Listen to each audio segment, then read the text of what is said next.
கோவை போத்தனூர் ரோட்டில் உள்ள மதினா மஹாலில் முக்கிய ஆலோசனைக் கூட்டம் நடைபெற்றது.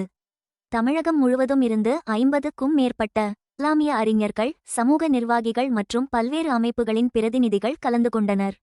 இஸ்லாமிய சமூகத்தின் கல்வி, வேலைவாய்ப்பு, சமூக முன்னேற்றம் மற்றும் மத உரிமைகள் குறித்து விரிவான ஆலோசனைகள் மேற்கொள்ளப்பட்டது. தற்போது வழங்கப்படும் 3.5 விழுக்காடு உள் இடஒதுக்கீட்டை 5 விழுக்காடு ஆக உயர்த்த வேண்டும் என முக்கிய கோரிக்கை வைக்கப்பட்டது. கல்வி மற்றும் வேலைவாய்ப்பில் கூடுதல் வாய்ப்புகள் வழங்க வேண்டும் என்றும், பள்ளிவாசல் கட்ட அனுமதி நடைமுறைகளை எளிமைப்படுத்த வேண்டும் என்றும் வலியுறுத்தப்பட்டது. தமிழகத்தில் மத நல்லிணக்கம் நிலைக்க அனைத்து சமூகங்களும் ஒன்றிணைந்து செயல்பட வேண்டும் என கூட்டத்தில் கருத்து தெரிவிக்கப்பட்டது. கூட்ட முடிவில் தமிழக அரசுக்கு பல்வேறு கோரிக்கைகள் அடங்கிய மனு அனுப்ப தீர்மானிக்கப்பட்டது. இன்றைக்கு எங்களது தமிழ்நாடு அரசு மாவட்ட காசிகள் கூட்டமைப்புடைய கூட்டம் கோயம்புத்தூர் போத்தனூர் சாலையில் அமையப்பட்டிருக்கிற மதினா மஹாலில் நடைபெற்றது. இந்த கூட்டத்தில் எங்களது தமிழ்நாடு அரசு மாவட்ட காசிகள் சார்பாக தலா 25 மாவட்ட அரசு காசிகள் இங்கே வருகை தந்தார்கள். ஏற்கனவே தமிழகத்தில் புதிதாக பதவியேற்றிருக்கக்கூடிய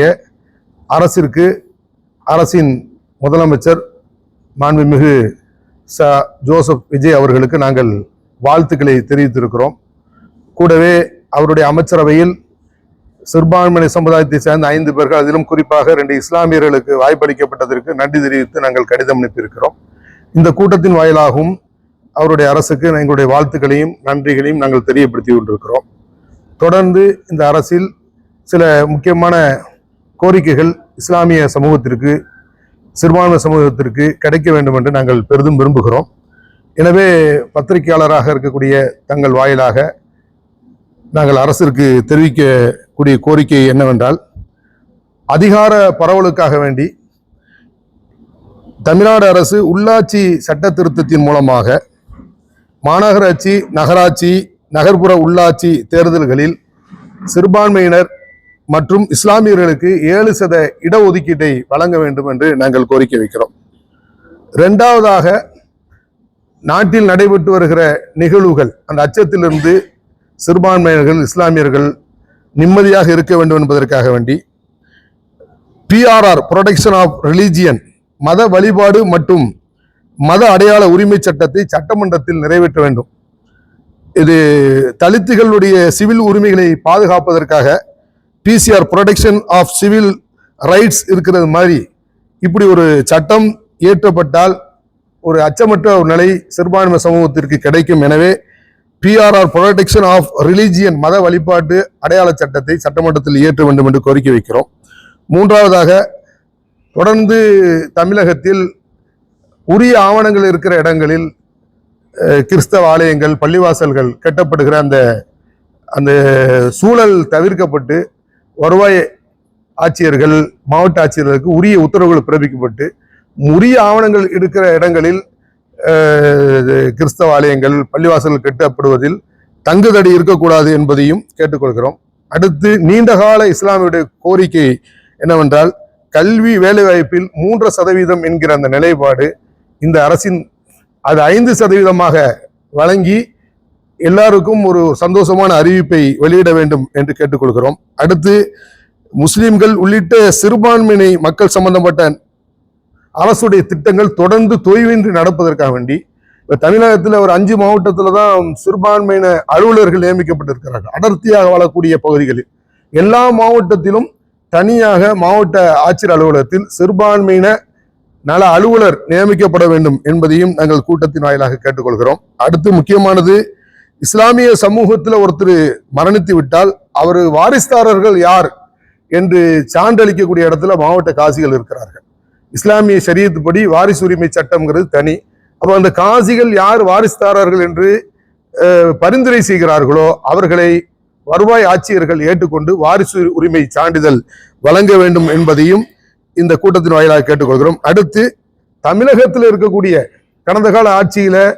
கடந்த ஆட்சிக்கு முன்னால நாங்கள் சொல்றது, அப்படி ஒரு திட்டம் அரசு கொண்டு வந்தது, அது கிடப்பிலே கிடக்கு. வக்பு சொத்துக்களை பாதுகாக்கிறதுக்காக வேண்டி, வக்பு சொத்துக்களை டெவலப் பண்றதுக்காக வேண்டி, அதுல இருந்து வருவாய் அரசுக்கு கிடைக்க செய்வதற்காக வேண்டி, சமூகத்திற்கு பலன் தரக்கூடிய வகையில் அது ஆக வேண்டும் என்பதற்காக வேண்டி ஒவ்வொரு மாவட்ட காசிகள் தலைமையில் ஒரு இஸ்லாமிய சமூகத்தை சார்ந்த ஒரு ரெவன்யூ டிபார்ட்மெண்ட்ல DRO அதாவது தாசில்தாருடைய ரேங்க்ல இருக்கக்கூடியவர்கள், ஓய்வு பெற்றவர்களை அதில் உறுப்பினர்களாக, வக்பு சூப்பரண்டு, பார் கவுன்சிலை சார்ந்தவர்கள், சமூக ஆர்வலர்களை ஒருங்கிணைத்து ஒரு கமிட்டி ஒவ்வொரு மாவட்டத்திலும் வக்பு கண்காணிப்பு குழு அந்த மாவட்ட காசிகள் தலைமையில் அமைக்கப்பட வேண்டும் என்று நாங்கள் கோரிக்கை வைக்கிறோம். இது மாதிரி சில முக்கியமான கோரிக்கைகளை தீர்மானமா நிறைவேற்றி இருக்கிறோம்.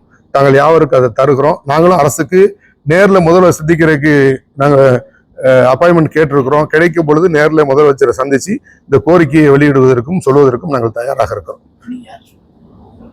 தமிழ்நாடு அரசு மாவட்ட காசிகள் கூட்டமைப்புடைய செயலாளர் முஜிபுர் ரஹ்மான்.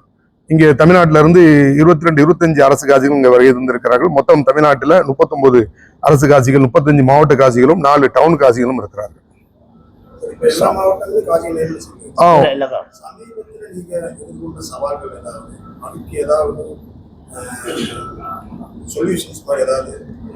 அப்படி ஒரு சவாலுன்னு இல்லை. இப்போ சமீபத்தில் வந்து இந்த குர்பானி சம்பந்தமான ஒரு இஷ்யூ வந்து இஸ்லாமிய சமூகத்தில் ஓடிக்கிட்டு இருக்கு. அது வந்து இப்போ அரசு வந்து சம்பந்தமா உரிய முறையில அமைச்சரும் பதில் சொல்லியிருக்கிறாரு.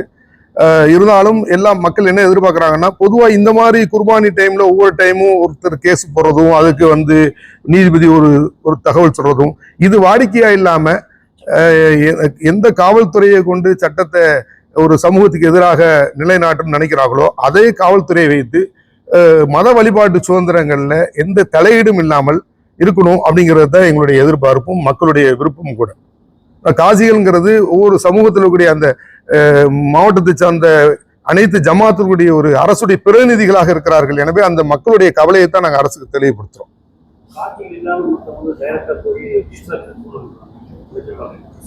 நான் அதையும் கூட கோரிக்கை வச்சிருக்கிறோம். சில சமயங்கள்ல சில ஒரு பெண்ணுடைய பிரச்சனை, குடும்ப விவகாரம் ஜமாத்துல நடந்துகிட்டு இருக்கிற பொழுது அந்த பெண்ணுக்கு பாதிப்பு ஏற்படுத்துற மாதிரி தனியார் இன்ஸ்டியூட்ல போய் திருமணத்தை பண்ணி பதிவு பண்ணிடுறாங்க ஆவணத்தின் அடிப்படையில். அது தவிர்க்கப்படணுங்கிறக்காண்டி சென்னையை பொறுத்த மட்டுக்கும் அந்தந்த சென்னையில திருமணம் ஆச்சுன்னா காசியுடைய தஃப்தர் இருந்தா மட்டும்தான் ரிஜிஸ்டர் பண்ணுவாங்க, இல்லை பண்ண மாட்டாங்க. அது ஒரு சட்டமா இல்லை, நடைமுறை வழக்குல இருந்துகிட்டு இருக்கு. இது ஒரு சட்டமா எல்லா மாவட்டத்திலையும் இருக்கணும். அப்படி இருந்தா மட்டும்தான் இந்த மாதிரி ஒரு பெண்களுக்கு ஒரு பாதுகாப்பு கிடைக்கும். ஒரு ஜமாத்துல ஒரு பிரச்சனை நடந்துட்டு இருக்கும்போது ஜமாத்துக்கு தெரியாம வேற எங்கேயோ ஒரு இன்ஸ்டியூட்ல போய் தனியார் இன்ஸ்டியூட்ல பணம் கட்டி கல்யாணம் முடிக்கலாம் அப்படிங்கிற ஒரு நடைமுறை தவிர்க்கப்படணும்னா காசிகளை வந்து அரசு பயன்படுத்தி அவர்களுடைய அங்கீகாரம் இருந்தால் மட்டும்தான் திருமணத்தை பதிவு செய்யணுங்கிறத கொண்டு வரணுங்கிற நாங்கள் நீண்ட கால கோரிக்கை, இப்பவும் இந்த கோரிக்கை நாங்கள் வச்சிருக்கோம். நன்றி.